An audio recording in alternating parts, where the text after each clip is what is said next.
him. Obviously, there was a little interference that kind of like it didn't really get too involved with the match, but just like a distraction, just a little distraction. But it works well. They have their rematch tonight, which again I think Dolph Ziggler is going to win because. It's all right. Seth is going to beat Brock at SummerSlam. I hope so. He's got to get in that fatal 5-way match. I think this kind of leads up to Seth having a run at the world title, and it's a shame. I think Dolph Ziggler is talented enough to be the world champion, but at least he's got some title belt. But here's the thing: what they were going with this match is that it was almost karma. It was karma to Seth Rollins for beating Elias the way he did with pulling the tights. No, because.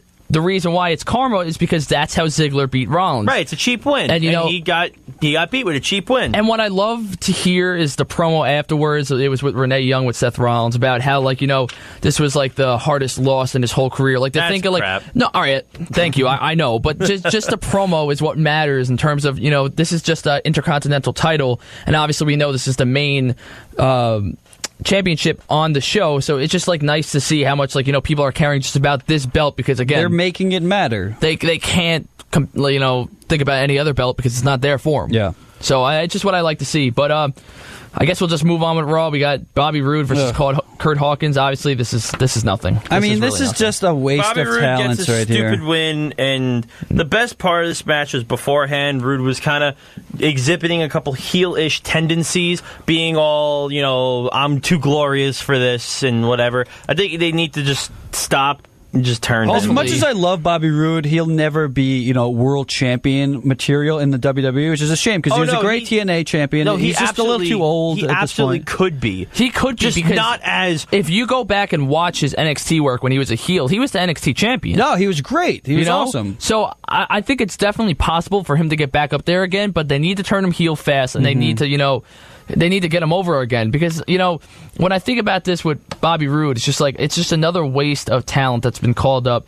And to me, I mean, the Twitter account we always really trust, at least me and Joe, it's Slice Wrestling. He reported that they're looking to turn him heel soon. So they need to sign what's his name, make beer money again. You just need something with Bobby Roode. Root beer money, let's go. Start him off, turn him heel, start him off with going for IC title when it eventually changes off Ziggler. Yeah, and let him roll with that. I think that's the perfect way to do it. Or even another stable. I mean, how many stables do we have in these companies? Not too many. And Roode kind of flourished in a stable in TNA. He had the I believe it was faction. What was it? Fortune. There we go. So I think that'd be something I'd be intrigued to see. Maybe even him and Ziggler team up with McIntyre would be an interesting trifecta, if you will. This is just another wasted thing. This is the reason why Raw is 3 hours long. You have to have these filler matches. This would never be on a SmackDown, in my opinion, just a match with Kurt Hawkins. But let's move on. So Braun Strowman. I'm going to say this right now. What's up? Monster in the Bank is the dumbest thing of all time. It's awful. Mr. Monster in the Bank is awful. It's cringeworthy. It still is cringeworthy. And honestly, nothing happened here besides Braun Strowman trying to do his best Hulk Hogan voice. Yeah. I'm dead set. He's trying to be like Hulk Hogan's voice. That whole, he's trying to be like him. Mm-hmm. The worst part was just JoJo. JoJo goes, Mr. Monster in the Bank, didn't he say? Yeah, she says Braun Strowman, oh yeah, please welcome Mr. Money in the Bank, and then she's like, oh wait, excuse me, Mr. Monster in the Bank. It's just little stuff like that. It's what am I, 5? It's such Vince, look at the crowd. There's let's say there's 20,000 people there, which is not, let's say there's 20,000 people. There might be 500 kids. I don't know. There's a lot of kids there, man. Maybe 1,000 kids. Listen, there are 18,000 ruined stuff. I hate kids too. With beers screaming for, death and destruction. That's what they want. Nothing's worse than you're at any type of event, whether it's sports, wrestling, whatever it is, and you have kids in front of you with their parent. You can't curse. No, I'm cursing. I paid my money. And how about this? How about take them away, all right? Put earmuffs on them. All right? This this is not wrestling. This is not wrestling. It is, though. That's the thing. It's not. Wrestling has always been a kid-friendly sport. No, it hasn't. It has, though. You just had that 5-6 year gap of the Attitude Era. But if you look at the 80s and early 90s, that was cartoony stuff, like Jake the Snake Roberts. Yeah, and as much as I love Jake the Snake Roberts, that was kid-friendly. And where was WWF at that time? Making billions of dollars. And where were they during that 6-year gap of insanity? also making billions of dollars. Making billions and billions of dollars. Hulk Hogan was making just as much money as Stone Cold Steve Austin. Yeah, Hulk Hogan was making that much money. Hulk Hogan, Macho Man Randy Savage, Roddy Piper, all those guys. Who's Hulk Hogan? I only know Velveteen Dream. The Dream has no memory of Hulk. I saw his Dream little tweet. over. Yeah, that meme going on. But my big thing is, like, you know, they need to change the way that they're doing wrestling. I'm with you, man. I'm with you. You know, they don't have to do chair shots to the head or anything crazy, but you know, I'd like that. It's not. Can't do that anymore. Listen, I'm not saying you have to go crazy on it, but my thing is, you shouldn't be afraid to say beer money on Raw. Beer money should be an okay thing to say. I mean, they've cursed. You know, you should be allowed to say a different word than buttocks. I'm gonna whip your butt. Like, that should not be what you said. It should be like, you should be something totally different. But all the kids are like, Angle say, he's gonna kick your butt. It's like, yeah, but that's Kurt Angle's character. Like, he is the goofy cornball type of guy. To hear if a guy like Roman Reigns said, like, I'm gonna kick your butt, I think that would be and worse. then stutter the word, you know. Say sucker and succotash. Right, he stutters and then he finally says, you know, something else. Either way, I mean, Then he finally curses. We're never gonna get what we want, guys. Come on, let's be real. You can't just like this awful match, which again I understand it led to a pretty cool promo. Not gonna lie, by the B team, I thought it was pretty funny. It was corny. That was the best part of the Raw. Corny but funny. But either way, this is just another filler match that you really don't need. The Leaders of World versus Rhino and Slater. I'm sorry, but the Raw tag team division is so weak. I cannot stand it. The B team's our saviors. Let's just get over it. I'm getting sick of the Deleter of Worlds. I think it's so dumb. Rhino and Slater, who cares?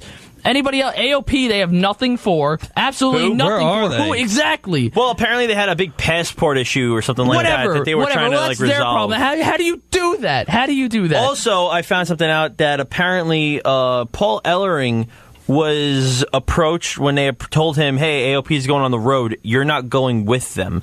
And he was like, oh, I'm okay with it. Apparently, Paul Ellering was okay with going on the road and continuing to be AOP's manager. It's just another. Apparently, Triple H is looking for something different for him on NXT, or for a different opportunity for him. But apparently, Ellering is still in good standing. You want to know what just aggravates me? What?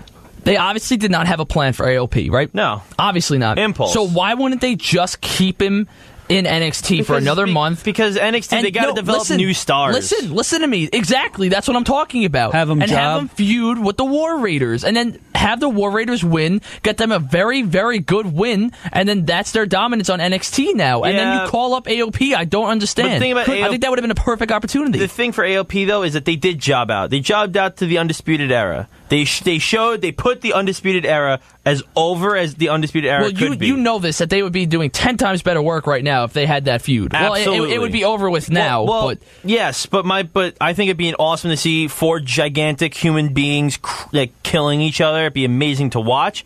But they did their jobbing, Off context, it sounds weird. They did their jobbing to the Undisputed Era. They put them over as far as they can.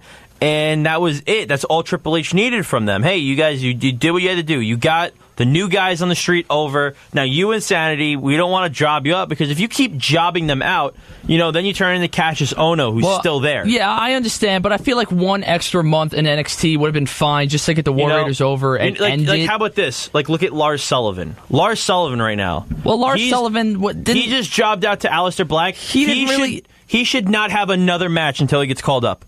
Because what are you going to do? You're going to have him job out to someone else? No. Or are you going to have him squash somebody else? I'm going to be honest. I think the most confusing NXT superstar right now is Lars Sullivan. I think they don't know what to do with him still. I think they're still trying to figure him out. Because there's no one big for him to wrestle. The big thing is, it's not even that. It's just... Who's going to contend with him? You're telling me Keith if you Lee. put him versus... Oh, Keith Lee, maybe. But Keith Lee, we don't know anything. He's just still, And also, he'd have to get a win. It'd be his first feud in NXT. Right, so. and then what are you going to say? Lars Sullivan has now extremely low...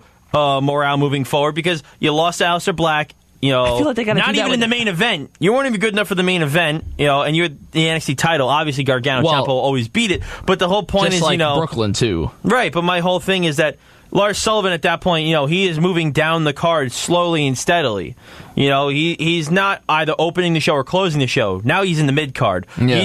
He's in a bathroom match section almost. So you put him against Keith Lee to get Keith Lee over, and then that hurts Lars more than anything. If anything, Keith Lee should wrestle maybe a Velveteen Dream, a guy who can lose as much as humanly possible and he will still be over. No. No, because Velveteen will always be over. I understand, but I want Velveteen to get wins now. Yeah, why do we, just because he can be over from the loss, we don't want that. I don't want to see Velveteen Dream lose. I want to see him be the world champion. I don't want it either. But my whole thing is that there are other people who can take a loss, like a Cassius Ohno, other guys who can take these losses. Lars Sullivan cannot take another loss. I want the Undisputed Era to get called up either after SummerSlam. I never want to see them ever move up. Look, I understand because NXT booking is so good that, No. Because the second those guys move up, I guarantee you, they will try to make Adam Cole a face.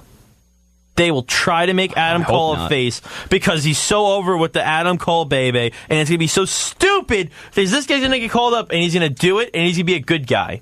He's going to be a good guy. And then O'Reilly and Fish will get lost in the shuffle, as with every other NXT tag team. And it's going to be terrible. Yeah, it's a shame that all these guys, that have been called up. And again, you say, where's the plan for, some of these people? Look at half the NXT. Look at the Revival. Look at, your boy with the chick that you love. What's his name? Andrade Cien Almost. What's his plan? Why even bring him up if you just not even have him on TV? Well, I think they were going to have him on TV, but then I honestly think Sin Cara got injured for 1 week, but I'm not sure about the second But I don't week. think they have an actual, well thought out plan. The Ascension. Where are these guys? Like all these teams, they get brought up. All these superstars get brought up. Very few of them actually ever thrive. I bet it kills Triple H. I'm going to be honest. I bet it kills them to see that all these NXT superstars fail on the main roster. But it's not. There's nothing he can do because it's Vince. It's his company. Vince is not going to stop until Justin says it every week. Vince is not going to stop until the day he dies. Yeah. All right. He will not stop. Or maybe this XFL thing really takes off and he just has to focus on that. But again, that's 2020. We're in 2018. We still got 2 years. I still don't even see that thing happening, man. And how is this? My big thing also is that the big thing right now is that Triple H was asked in the UK that apparently the Velveteen Dream wants to wrestle a big star. He said, who would you have him wrestle? John Cena. John Cena was the name that came up. And he said he would have no problem with setting that match up. Oh, which also Who do you have win that match?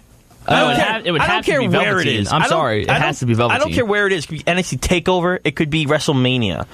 Who wins that match? It has to be Big Velveteen Match John, Dream. the franchise, the guy who 16 years strong today. He is the face of WWE. It's just like The Rock. The Rock said he would want to fight Ricochet eventually. Like, it's the same thing there. Who would you have win? You have to have the younger superstars who have more of a career than... Yes, you can. No. I want Velveteen Dream to win. I think you can. I really want Velveteen Dream to win that dream match. But the problem with that is if he beats Big Match John in like a debut match or the only match they'll ever wrestle together. I don't think John loses anything from it. He's just a part-timer. We're saying John like Nikki Bella right now. No. Me. John! He won't lose anything. John Cena doesn't lose anything. The biggest person to gain or lose here is the Velveteen Dream. Because if the Velveteen Dream loses... Right? It's just another, all right, he lost to John Cena. It happens. No! I think just having a match with John Cena is pretty eventful, especially if it's at like a big event. If he lost to John Cena, it's like, all right, John Cena is the big guy. He lost. It's all right. We kind of expected something like that. But if he wins, if he beats your franchise player, that's huge. You just put over, like Kevin Owens beat John Cena in his debut. Yeah. That put Kevin Owens to the spotlight, made him a Universal Champion, brought Kevin Owens to the forefront of WWE.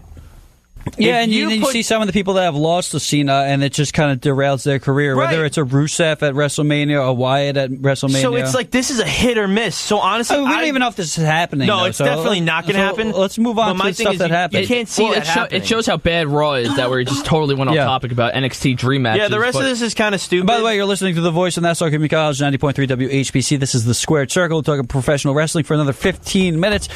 Justin Greenberg here with Dominic Arbolino and Joe Ritter. So let's finish out Monday Night Raw. To the only important part of this whole thing, honestly. I just want to say this one. This Bayley and Sasha thing needs to stop. Well, it kind of seems like they're going with this is going to be a feud. They're going to have a match at Extreme Rules. Yeah, and thankfully, Teal Sasha. Revival versus Lashley and Reigns. What was that? So dumb. Kendo on a pole match. Constable Corbin, just speaking of him real quick, I don't like Great. that. I love him. I don't like that he's fighting in his like suit attire. It's I think great. that's dumb. At least it's different. Corbin is whatever. I don't care. Corbin is it's something great. different. No Way Jose versus Mojo Rawley. What was the point of that? Who cares? How about this? Let me say this: the Revival versus Lashley and Reigns. I'm going to say this really quickly. dumb. This is a Raw. dumb match, but it did something very important. It said that Bobby Lashley might overtake Roman Reigns in some capacity, or we'll at least see them have a match. Because the big thing in this match is that Bobby